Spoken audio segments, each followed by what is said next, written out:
A nuk na urdhënon Allahu xhaleshanu në Kur'an duke na thonë: Ja ayyuhalladhina amanu qu anfusakum wa ahlikum nara. O ju që keni besu, rune veten tuaj dhe familjen tuaj nga çka? Nga zjarmi i xhehenemit. Cili është sot zjarmi i xhehenemit, të nderuar vëllezër? Zjarmi i xhehenemit është TikToku. Zjarmi i xhehenemit është Instagrami. Zjarmi i xhehenemit është Facebooku. Zjarmi i xhehenemit janë aplikacione të ndryshme të cilat po e zhdukin mirësjelljen dhe po e zhdukin edukatën dhe moralin e rinisë to, të evladëve to, të asaj më të çmueshme që na ka dhënë Allahu xhaleshanu dhe për cilët ka thonë: El malu wal banuna zinatul hayatid dunya. Pasunia dhe evladi janë hieshia e kësaj dynjoje.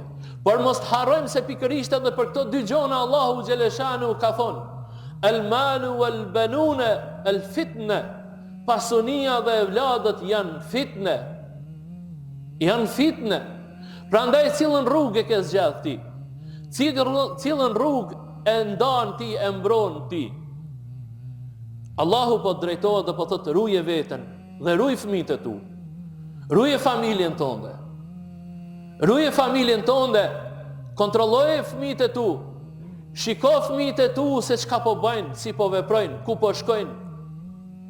E thonë shte një fjalë të mirë dikush, një prej hoxhallarëve thoshte përpara gjysmë natës anquë i Zoti i shtëpisë e ka shkuë në ahër dhe e ka shiku gjonët e tij, mos kanë nevojë për diçka. A janë mirë? A kanë shëndetin mirë? Ndërsa sot i Zoti i shtëpisë për fëmijën e tij nuk e mundon veten më uzgju me shiku në dhomën e fëmijës tij, a ka ardhur fëmia i tij? A është në shtëpi fëmia i tij? A ka rënë me fjet fëmia i tij? Prandaj shumë e qartë është nëse ti e ke zgjedhur çet rrugë dhe pastaj thon na kanë dalë dorësh fëmijët. Dalin dorësh fëmijët kur ti e ke lënë me dalë dorësh.